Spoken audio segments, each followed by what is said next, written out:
ओम जयंती मंगला काली भद्रकाली कपालिनी दुर्गा क्षमा शिवा धात्री स्वाहा सुदा नमोस्तुते। ओम नमः शिवाय। जय माता दी। प्रिय भक्तजनों, नवरात्रि के 9 दिन माँ दुर्गा के 9 रूपों की पूजा कर उनका आशीर्वाद प्राप्त किया जाता है। आज चैत्र माह के शुक्ल पक्ष की सप्तमी तिथि है। आज का दिन देवी कालरात्रि को समर्पित है। माँ कालरात्रि माँ दुर्गा का सप्तम रूप है। माता अत्यंत दयालु और कृपालु है। माँ कालरात्रि सर्वत्र विजय दिलाने वाली, मन और मस्तिष्क के सभी विकारों को दूर करने वाली हैं। माँ के शरीर का रंग घने अंधकार की तरह एकदम काला है। नाम से ही जाहिर है कि इनका रूप भयानक है।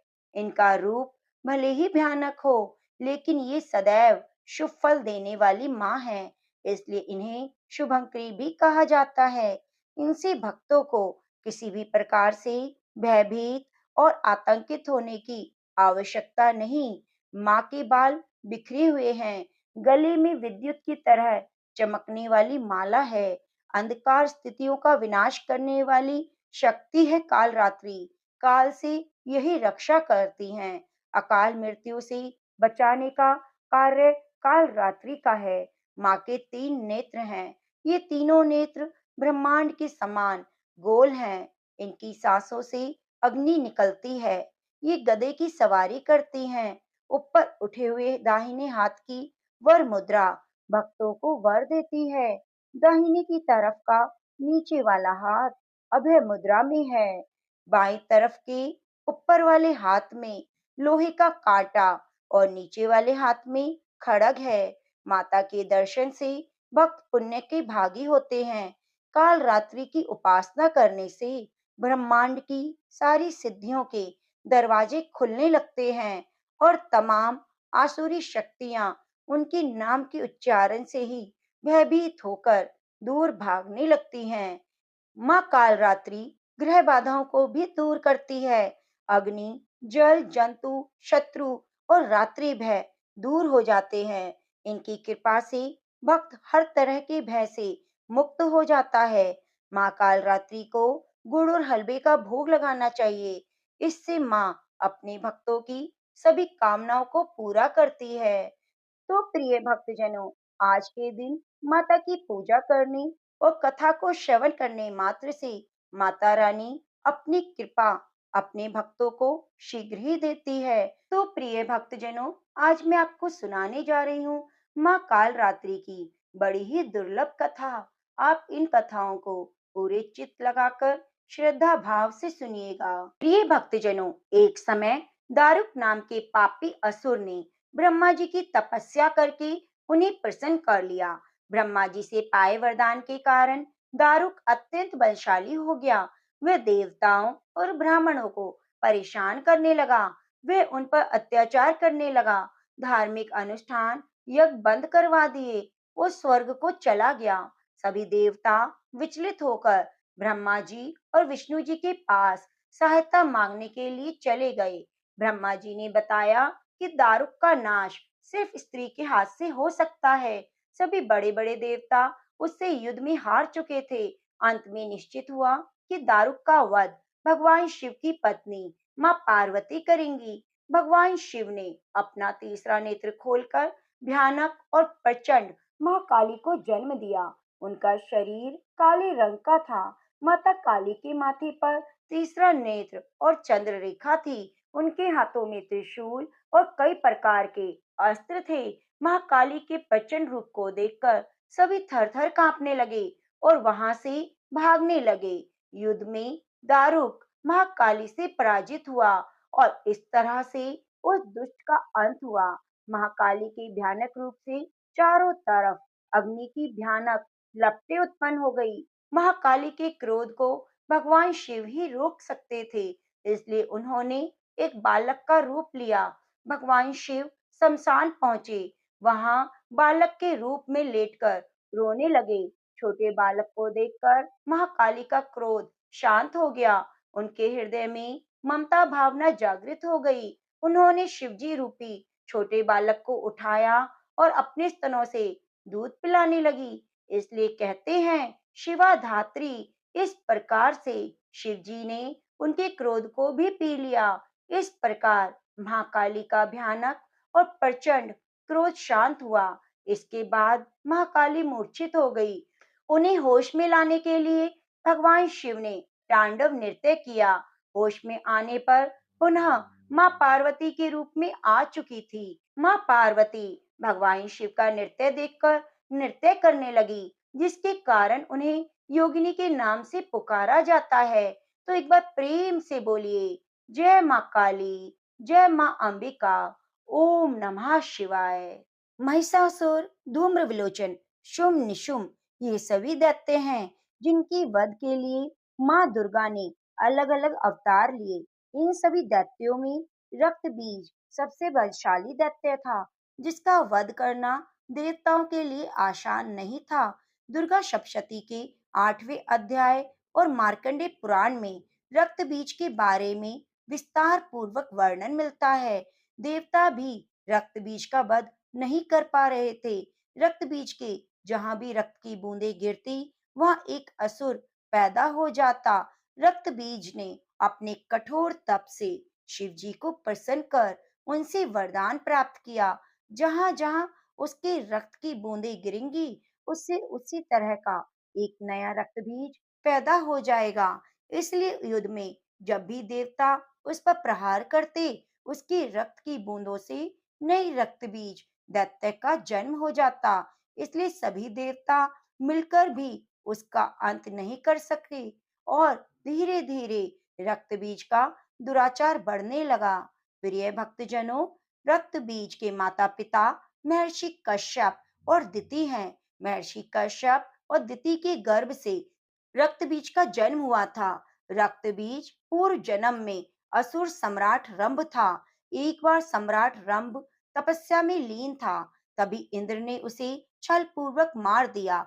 इस तरह रक्त बीज का पुनर्जन्म हुआ और उसने घोर तपस्या की, वरदान प्राप्त किया कि उसके शरीर की एक भी बूंद धरती पर गिरे तो उससे नया रक्त बीज उत्पन्न हो जाए। रक्त बीज का अर्थ है रक्त से बना जीव। बहुत समय पहले शुंभ और निशुंभ के नेतृत्व में देवता और राक्षस एक भयंकर युद्ध में लगे हुए थे। देवता इंद्र की सेना शुंभ और निशुंभ की शक्तिशाली सेनाओं से हार गई थी। शुंभ और निशुंभ ने सभी देवताओं की शक्तियां छीन ली और पूरे ब्रह्मांड पर शासन करना शुरू कर दिया। पराजित और अपमानित देवता कैलाश पर्वत पर गए और माता पार्वती से विनय पूर्वक विनती करने लगे कि हे माँ, हमें रक्त बीज से हमारी रक्षा कीजिए। देवताओं के अधिकारों की रक्षा के लिए माता पार्वती ने आकर्षक देवी अंबिका का रूप धारण किया। उसने शुंभ निशुंभ की सेना के साथ युद्ध किया। रक्तबीज नाम का एक क्रूर राक्षस इस सेना का सेनापति था। रक्तबीज के संहार के लिए ही माँ दुर्गा का अवतरण हुआ। माँ दुर्गा और रक्तबीज के बीच युद्ध हुआ। माँ दुर्गा जैसे ही उसके अंगों को काटने लगी, तो उसके रक्त से एक नए दैत्य रक्त बीज का जन्म होने लगा। इस तरह से रक्त बीज दैत्य की सेना खड़ी हो गई। आखिरकार माँ ने देवी चंडिका को आदेश दिया, जब वह चंडिका रक्त जब माँ अंबिका रक्त बीज पर प्रहार करे तो वह उसका रक्त पी जाए। इससे नया रक्त बीज उत्पन्न ना होगा। इसके बाद माँ पार्वती ने भद्रकाली का रूप धारण किया। माँ पार्वती के इस रूप को संहार का प्रतीक माना जाता है। इस रूप में माँ की बड़ी बड़ी आंखें, शरीर का रंग काला, लंबी जीभ, आंखों में तेज, गले में मुंडमाला, दैत्यों के कटे हाथ थे। माँ काली के इस रूप को देखकर सभी भयभीत हो गए। जहां जहां रक्त बीज का रक्त गिरता, माँ उसे पी जाती। इससे नया दैत्य उत्पन्न नहीं हो पाता। इस अवतार में माँ का रूप बहुत विकराल हो गया था। उन्होंने सभी राक्षसों को एक झटके में ही निगल लिया। तो प्रिय भक्तजनों, माँ अंबिका ने रक्त बीज के गले पर प्रहार किया। जैसे उन्होंने उनके सर को काटा, माँ काल रात्रि ने उसके रक्त को एक झटके में पी लिया। इससे रक्त बीज का संहार हुआ और सभी देवताओं को उसके आतंक से मुक्ति मिली। तो प्रेम से बोलिए, माँ कालरात्रि की जय हो, माँ अंबिका की जय हो, जय माता दी। प्रिय भक्तजनों, आइए सुनते हैं कन्याकुमारी माता की कथा। शिव पुराण में लिखित एक बहुत ही प्रसिद्ध कथा के अनुसार बाणासुर नाम के एक असुर ने देवताओं को अपने कुकर्मों से पीड़ित कर रखा था। सभी देवता इस असुर से मुक्ति पाना चाहते थे, लेकिन कोई भी इसे मार नहीं पा रहा था, क्योंकि इस असुर को भगवान शिव की ओर से वरदान प्राप्त था कि उसकी मृत्यु केवल कुंवारी कन्या के हाथों से होगी। वह वरदान उसे भगवान शिव की कड़ी तपस्या के बाद मिला था। उसे राक्षस का वध करने के लिए आदि शक्ति के एक अंश से एक पुत्री का जन्म हुआ। इस पुत्री का जन्म एक राजा के घर हुआ। राजा के 8 पुत्र और एक पुत्री थी। इसी पुत्री का नाम रखा गया कन्या। इस कन्या को भगवान शिव से प्रेम हुआ और उन्हें पाने के लिए कन्या ने कठोर तपस्या की। उनकी तपस्या से भगवान शिव प्रसन्न हुए और विवाह का वचन दिया। विवाह की तैयारियां शुरू की गई। इसके बाद भगवान शिव तय कार्यक्रम के अनुसार कैलाश से बारात लेकर चल दिए। बारात कन्याकुमारी से लगभग 12 किलोमीटर दूर सुचिंद्रम गांव में ठहरी। उधर कन्याकुमारी का विवाह होते देख देवतागण परेशान हो गए कि अब बाणासुर का वध कैसे होगा। पहले तो उन्होंने देवी को समझाने का बहुत प्रयास किया, लेकिन जब वह नहीं मानी तो छल का ही सहारा लिया। विवाह का समय ब्रह्म मुहूर्त रखा गया, लेकिन नारद जी ने आधी रात को ही मुर्गे का रूप लेकर बाग दे दी। शिव जी को लगा सुबह हो गई और वह ब्रह्म मुहूर्त पर नहीं पहुंच पाएंगे, इसलिए भोलेनाथ बारात लेकर वापस कैलाश पर्वत पर लौट गए। उधर दुल्हन के रूप में तैयार देवी ने जब देखा कि बारात नहीं आई तो वह बहुत दुखी हुई और क्रोध से भर उठी। उन्होंने क्रोध में आकर बारात का बना हुआ सारा भोजन समुद्र में फेंक दिया। कहा जाता है कि कन्याकुमारी के तट की रेत में आज भी कई रंग बिरंगे पत्थर के कण मिलते हैं, जो देखने में दाल चावल जैसे लगते हैं। प्रिय भक्तों, बारात लौटने के बाद देवी कुमारी के दिव्य सौंदर्य की चर्चा बाणासुर तक भी पहुंच गई। उसने देवी के पास विवाह का प्रस्ताव भेजा, तो देवी के मना करने पर वे जबरदस्ती उतारू हो गया। जब बाणासुर और देवी में भयंकर युद्ध हुआ, जहां देवी ने चक्र से उसका वध कर दिया। बाणासुर के वध के बाद परशुराम और नारद जी ने देवी से कलयुग के आखिरी तक उसी जगह पर रहकर आसुरी शक्तियों से लड़ने की प्रार्थना की, जिसे उन्होंने स्वीकार कर लिया। इसके बाद परशुराम ने समुद्र तट पर एक विशाल मंदिर की स्थापना की, जहां कन्या रूप देवी को स्थापित किया गया। मंदिर में देवी की काले रंग की प्रतिमा है। इनके दाएं हाथ में एक कमल है। प्रिय भक्तजनों, उन्हें देखने पर ऐसा लगता है मानो 16 श्रृंगार में देवी आज भी शिव जी के आने का इंतजार कर रही है। तो एक बार प्रेम से बोलिए, जय कन्याकुमारी, ओम नमः शिवाय। आइए अब सुनते हैं माता रानी की दूसरी कथा।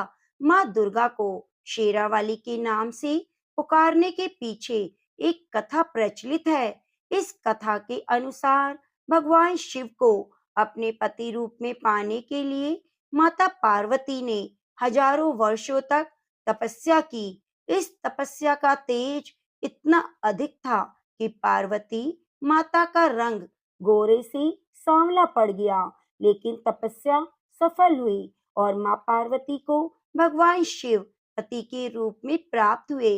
एक बार संध्या के समय माता पार्वती और भगवान शिव एक साथ कैलाश पर्वत पर बैठे थे। तभी हंसी हंसी में माता पार्वती को शिव जी ने काली कहकर पुकारा, लेकिन वह पार्वती जी को बिल्कुल अच्छा ना लगा। उन्होंने तुरंत कैलाश छोड़ दिया, वन में तपस्या करने चली गईं, जिससे उनका गोरा रंग उन्हें वापस मिल जाए। जब वे वन में तपस्या कर रही थी, तब एक शेर वहां आ गया और उन्हें खाना चाहता था, लेकिन माता की तपस्या को शेर चुपचाप बैठकर देख रहा था। माता रानी ने वर्षों तक तपस्या की। उनकी तपस्या समाप्त होने पर शेर वहीं बैठा रहा। माता रानी की तपस्या को समाप्त करने के लिए शिव जी उनके पास आए। उन्होंने माता को गोरे होने का आशीर्वाद दिया। वरदान पाने के बाद माता पार्वती स्नान करने के लिए गईं। जब वे स्नान करने गईं, तो उनके शरीर से एक और काले रंग की देवी निकली। इनके निकलते ही माता गोरी हो गई। इस काली देवी का नाम कौशकी पड़ गया और फिर माता पार्वती का रंग गोरा हो गया। इससे माता रानी को एक और नाम मिला, जिसे गौरी नाम से जाना जाता है। प्रिय भक्तजनों, अब देखिए, जब माँ पार्वती स्नान करके बाहर आई, तो अपने तप स्थान पर एक शेर को बैठा हुआ पाया। तब उन्हें बाद में ज्ञात हुआ कि उनका भक्षण करने आए शेर ने उन्हें अपना ग्रास नहीं बनाया। इतने वर्षों तक उनके पास ही बैठा रहा। इस तरह वह भी उनके तप में सम्मिलित रहा। प्रसन्न होकर वर्षों तक तप में साथ देने वाले शेर को उन्होंने अपना वाहन बना लिया। तब से ही माता दुर्गा का वाहन शेर है और उन्हें शेरावाली कहा जाता है। तो एक बार प्रेम से बोलिए, जय माँ दुर्गा, जय माता शेरावाली, ओम नमः शिवाय। प्रिय भक्तजनों, अब श्रवण करते हैं सिद्धि कुंजिका स्तोत्र। इस स्तोत्र को पढ़ने मात्र से, सुनने मात्र से हमें संपूर्ण दुर्गा सप्तशती के फल प्राप्त होता है। आइए, अब मैं आपको हिंदी में सिद्धि कुंजिका स्तोत्र का रसपान कराती हूँ। शिव जी बोले, देवी सुनो, मैं उत्तम कुंजिका स्तोत्र का उपदेश करूंगा, जिस मंत्र के प्रभाव से देवी का जप सफल होता है। कवच, अर्गला, किल्क, रहस्य, सूक्त, ध्यान, न्यास, यहाँ तक कि अर्चन भी आवश्यक नहीं। केवल कुंजिका के पाठ से दुर्गा पाठ का फल प्राप्त हो जाता है। अत्यंत गुप्त और देवों के लिए भी दुर्लभ है। हे पार्वती, इसे स्वयोनि की भांति प्रयत्न पूर्वक गुप्त रखना चाहिए। यह उत्तम कुंजिका स्त्रोत केवल पाठ के द्वारा मारण, मोहन, वशीकरण, स्तंभन और उच्चाटन आदि उद्देश्यों को सिद्ध करता है। ओम ऐं ह्रीं क्लीं चामुंडाय विच्चै। ओम ग्लौम हूं क्लीं जू सः।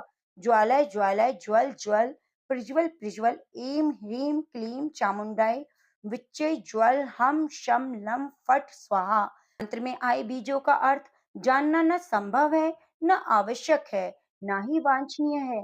केवल जप पर्याप्त है। हे रुद्र स्वरूपिणी, तुम्हें नमस्कार है। हे मधु, दैत्य को मारने वाली, तुम्हें नमस्कार है। कैटव विनाशिनी को नमस्कार है। महिषासुर को मारने वाली देवी, तुम्हें नमस्कार है। शुंभ का हनन करने वाली और निशुंभ को मारने वाली, तुम्हें नमस्कार है। हे महादेवी, मेरे जप को जागृत और सिद्ध करो। इंकार के रूप में सृष्टि स्वरूपिणी, क्रीम के रूप में सृष्टि पालन करने वाली, क्लीम के रूप में काम रूपिणी की बीज रूपिणी देवी, तुम्हें नमस्कार है। चामुंडा के रूप में चंड विनाशिनी और यकार के रूप में तुम वर देने वाली हो। विच्चय रूप में तुम नित्य ही अभय देती हो। इस प्रकार ऐं ह्रीं क्लीं चामुंडा विच्चय इस मंत्र का स्वरूप हो। धाम धीम धूम के रूप में धूर्जटी शिव की पत्नी हो। बाम बीम बूम के रूप में तुम वाणी की अधीश्वरी हो। क्राम क्रीम क्रूम के रूप में कालिका देवी, शाम शीम शूम के रूप में मेरा कल्याण करो। हुम हुम हुंकार स्वरूपिणी, जम जम जम जम्भ नादिनी, भ्राम भ्रीम भ्रूम के रूप में हे कल्याणकारिणी भैरवी भवानी, तुम्हें बारंबार प्रणाम है। अम कम चम टम तम पम यम शम बीम दूम एम बीम हम शम धीजाग्रम इस सब को तोड़ो और दीप्त करो, करो स्वाहा। पाम पीम पू के रूप में तुम पार्वती पूर्णा हो। खाम खीम खूम के रूप में खेचरी अर्थात खेचरी मुद्रा में हो। शाम शीम शू स्वरूपिणी सप्तशती देवी के मंत्र को मेरे लिए सिद्ध करो। यह कुंजिका स्तोत्र मंत्र को जागाने के लिए है, इसे भक्तिहीन पुरुष को नहीं देना चाहिए। हे पार्वती, इसे गुप्त रखो। हे देवी, जो बिना कुंजिका के सप्तशती का पाठ करता है, उसे उसी प्रकार सिद्धि नहीं मिलती जिस प्रकार वन में रोना निरर्थक है। इस प्रकार रुद्रमाल्याल के गौरी तंत्र में शिव पार्वती संवाद में सिद्धि कुंजिका स्तोत्र संपूर्ण हुआ। ओम नमः शिवाय। जय माता दी। प्रेम से बोलिए गौरी पुत्र गणेश की जय हो। ओम नमः शिवाय। जय माता दी। प्रिय भक्तजनों, नवरात्रियों में नित्य प्रति हमें भगवान गणेश की कथा जरूर सुननी चाहिए। तो आज मैं आपको सुनाने जा रही हूँ भगवान गणेश की बड़ी ही दुर्लभ कथा। आप इस कथा को पूरा चित्त लगाकर पूरा अवश्य सुनिए और भगवान गणेश की जय जरूर लिखिए। प्रेम से बोलिए गणेश भगवान की जय हो, माता पार्वती की जय हो।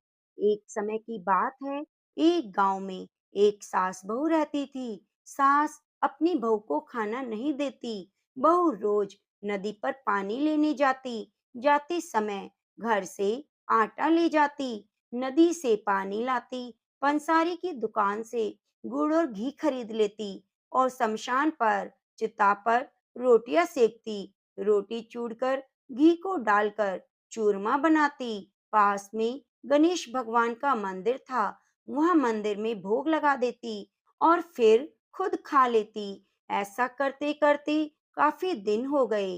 गणेश भगवान को यह देखकर बड़ा आश्चर्य हुआ। उन्होंने अपनी नाक पर उंगली चढ़ा ली तो बहू घर आ गई। दूसरे दिन मंदिर के पट खुले तो लोगों ने देखा गणेश भगवान के मुंह पर उनकी उंगली है। सब आश्चर्य करने लगे। बहुत लोग मंदिर में जमा हो गए। मंदिर के पुजारी कहने लगे कि जो कोई भी गणेश भगवान के मुंह से उंगली हटा देगा, उसे इनाम दिया जाएगा। सभी ने अपनी अपनी कोशिश करी पर कोई फायदा ना हुआ। तब बहू ने अपनी सास से कहा कि मैं भी मंदिर में जाकर कोशिश कर लूं।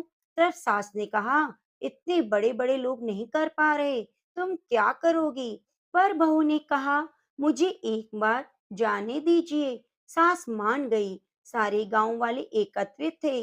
तब बहू आई और मंदिर में जाकर पट बंद कर लिया। गणेश भगवान से बोली, मैं अपने घर से आटा लाती, नदी से पानी लाती, पंसारी की दुकान से गुड़ और घी लाती, चिता पर रोटी सेकती। इसमें आपको क्या आपत्ति? आपने मुंह पर क्यों उंगली चढ़ा ली? आपको मुंह से उंगली हटानी पड़ेगी। अब गणेश भगवान ने सोचा, इसने मेरा सच्चे मन से भोग लगाया, इसकी बात तो माननी पड़ेगी। फिर गणेश भगवान ने अपनी मुंह से उंगली हटा ली। अब बहू ने मंदिर के दरवाजे खोले। लोगों ने देखा गणेश भगवान ने अपनी उंगली हटा ली है। गांव वाले कहने लगे, बहू क्या जादू टोना किया? कैसे भगवान गणेश ने अपनी उंगली हटाई? तब बहू ने कहा, मेरी सास मुझे भोजन ना देती, तब मैं घर से आटा लाती, नदी से पानी लाती, पंसारी की दुकान से घी गुड़ लाती और चिता पर रोटी सेकती, उनका चूरमा बनाकर पहले गणेश भगवान को भोग लगाती, फिर खुद खाती। इसलिए गणेश भगवान को आश्चर्य हुआ और उन्होंने अपने मुंह पर उंगली रख ली। अब मैं उंगली हटवा दी हूँ। सास बहू की भक्ति देखकर बहुत खुश हुई और बहू से क्षमा मांगने लगी। बहू पर गणेश भगवान की कृपा हुई। उसके घर में धन अन्न के भंडारे भर गए। गणेश जी महाराज, जैसे आपने बहू पर अपनी कृपा करी, वैसे अपने भक्तों पर करना। प्रेम से बोलिए गणेश भगवान की जय हो, भोलेनाथ की जय हो। एक समय की बात है, एक नगर में दो व्यापारी दो बैलगाड़ियों से अलग अलग सामान लादकर बेचने जा रहे थे। एक गाड़ी में नमक और खांड थी, दूसरी गाड़ी में मिश्री और मेवा थे। दोनों बाजार में बेचने के लिए निकले। रास्ते में गणेश जी का मंदिर आया।